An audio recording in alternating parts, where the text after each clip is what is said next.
dia.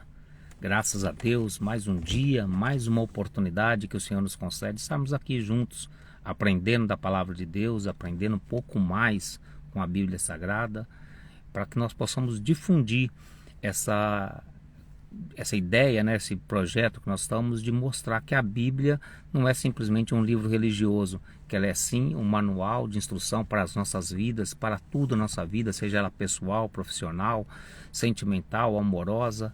A Bíblia é a instrução perfeita para nós, aqueles que são feitos à imagem e semelhança do Criador. Nada melhor do que o manual que o próprio Criador nos fez, né?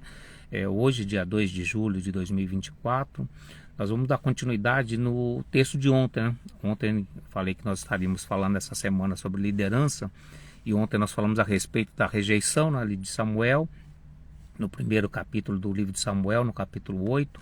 Ontem nós falamos do 7, agora nós vamos um pouquinho para trás, como eu disse ontem, né, que ele iria falar um pouquinho sobre a questão da sucessão na liderança, né, e que houve uma certa falha aí e que causou esse problema todo para que Samuel se apresenta diante de Deus, conforme nós falamos ontem.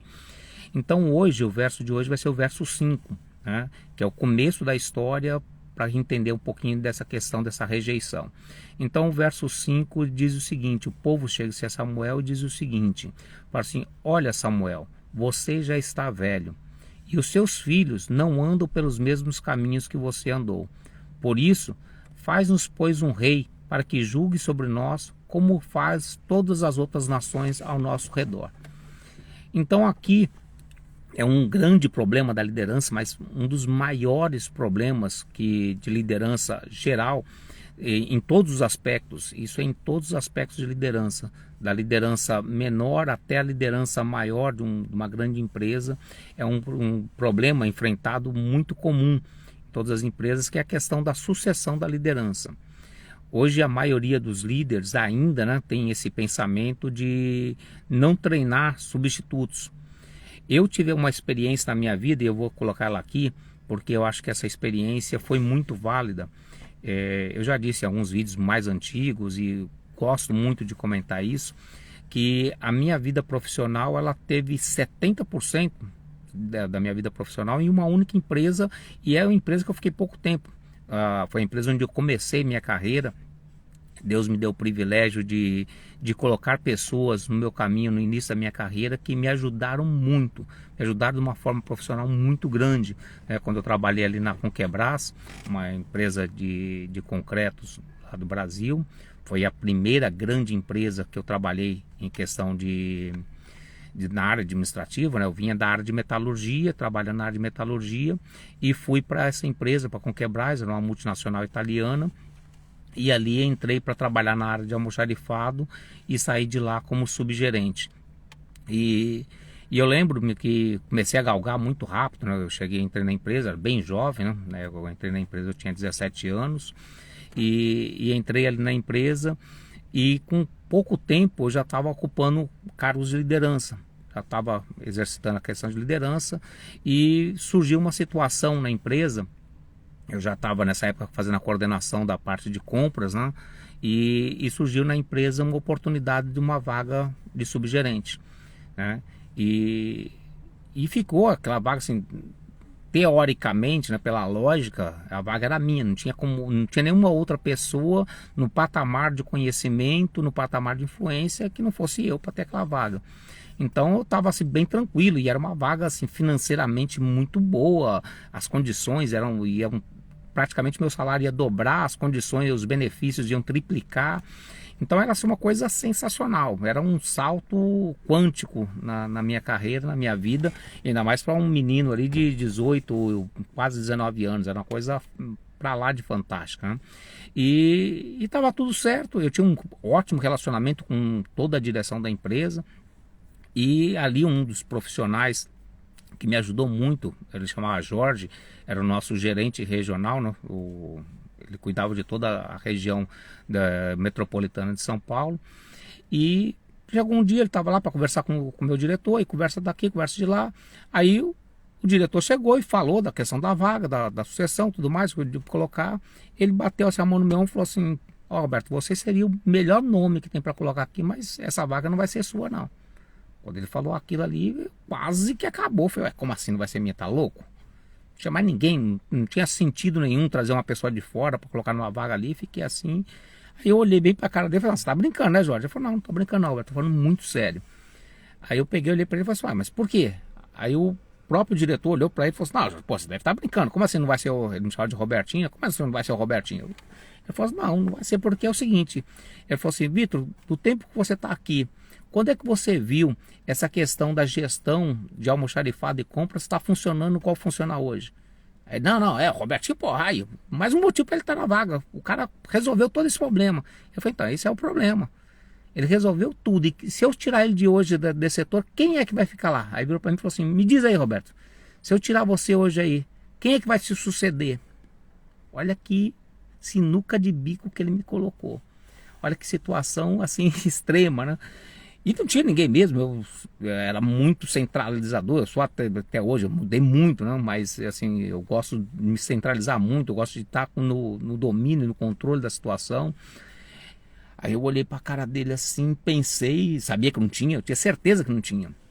Mas tinha um rapazinho que trabalhava comigo. E uma coisa assim, que na minha vida inteira eu sempre fiz foi ensinar. Nunca tive medo de ensinar alguém para que alguém não pudesse aprender o que eu faço, com medo da pessoa pegar e tomar meu lugar. Isso nunca tive na vida, né?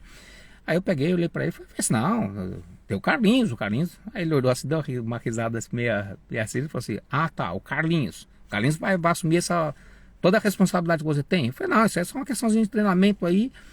Aí eu falei assim, em pouco tempo aí ele já tá afiado. E o gerente que estava ali, que no caso iria passar, né, que a vaga dele, que ele iria para assumir uma gerência, e a vaga dele queria vagar, ia demorar mais ou menos uns 60 dias. Eu falei assim, não, 60 dias, depois eu dou um suporte para ele. Ele falou, não, esquece aí dar suporte, eu vou te dar 45 dias. Em 45 dias nós vamos pegar e fazer uma auditoria, e só com ele, você não vai estar nem na sala ali. Se ele for aprovado, bem, eu promovo ele e te promovo também. Aí eu falei, então tá bom. Depois de 45 dias eu falei, tranquilo. Eu falei, rapaz, ele já só falta a sintonia fina. Mentira pura, rapaz. O camarada era cru de tudo, não sabia nada. Ele sabia fazer o serviço dele por perfeição, mas a minha parte, a parte de gestão e tudo mais, ele não tinha nem noção do que era. Aí pegou, falou, terminamos a nossa conversa de tarde, desci pra minha sala, chamei esse tal de Carlinhos, coloquei ele bem do lado da minha sala, falei pra ele, meu irmão, é o seguinte, tá assim, expliquei pra ele a situação todinha, falei assim, você tem duas opções agora. Ou é agora você falar pra mim que você tá fora, que você vai embora e eu vou me virar aqui, vou ficar sozinho, ou você vai falar pra mim que você tá dentro e eu vou fazer, nós vamos virar a noite aqui trabalhando, mas você vai entender isso aqui tudinho. E naquela época não tinha computador, já estava falando isso aí nos anos 90, não existia negócio de computador, nada disso, né? Era tudo na unha, tudo escrito. Aí eu peguei, virei para ele e comecei, meu amigo. Eu fiz um programa de sucessão em 15 dias. Nós trabalhávamos o dia normal, quando terminava o expediente, nessa época eu estudava ainda, aí eu peguei, cheguei a faltar acho que uns 3, 4 dias na escola, para não ir no colégio, para poder fazer a questão das aulas, eu fazia técnico de administração nessa época, e pegando pau em cima do domingo, pau. No sábado fomos para lá e eu deixava para ele, ó, nessa situação, o que faz? Nessa. Eu sei, meus queridos, que eu fiz um intensivão com esse camarada para que a gente pudesse fazer essa sucessão em poucos dias. E graças a Deus deu tudo certo, correu bem e consegui colocar ele, foi aprovado, eu fui aprovado e nossas vidas seguiu. Esse menino, eu fiquei falando com amizade com ele mesmo, depois saí da empresa durante alguns anos, ele saiu de lá, foi para uma outra multinacional muito grande, se tornou muito bem sucedido, até a época que a gente se conhecia, sei que estava muito bem, inclusive quando ele casou, estive no casamento dele. Então assim, são coisas que nós temos que ter essa preocupação, porque eu cortei um pedacinho, até voltar a fita um pouquinho, né? Eu lembro, eu não tirava férias na empresa, porque não tinha ninguém para me suceder, e ele pegou e falou isso para mim, falou, Roberto, você não pode tirar férias, que não tem ninguém para ficar no seu lugar. Então como é que eu vou colocar? E isso me bateu, né? Eu falei, rapaz, é mesmo. E quantos de nós, na nossa vida, a gente se limita tanto no nosso egocentrismo, né, de manter as coisas dentro do nosso controle, dentro de ser aquela pessoa controladora, que nós não podemos se ausentar nem um final de semana. Às vezes não podemos se ausentar uma semana. Se tentar tirar uma semana de folga, teria problema. Porque quando volta está tudo bagunçado, porque não tem ninguém que a gente possa colocar na sucessão. E esse foi o problema de Samuel aqui, né? Samuel, ele não preparou seus filhos para uma sucessão. E aí quando chegou a hora que ele já estava velho, cansado, que pela regra os filhos deles assumiriam o sacerdócio e também assumiriam a questão do juízo sobre Israel, o povo de Israel chegou e falou assim: olha, não dá. Você está ficando velho, você já não tem mais condições de tocar, e seus filhos não andam no mesmo caminho que você. Então, a lição que nós tiramos para cá, e essa lição, a lição bíblica que nós temos, e também esse testemunho meu dessa questão que aconteceu comigo, fica de lição para todos nós. Como é que é a nossa carreira de liderança? Como é que nós estamos tratando a sucessão da nossa liderança? Porque você pode ser promovido da função que você está para outra, mas e aí, se você for ser promovido, quem é que vai ficar no seu lugar? Você tem a pessoa certa para ficar no seu lugar no momento de uma promoção ou mesmo de uma situação de aparecer uma nova oportunidade na sua vida e você não deixar a empresa que você está na mão?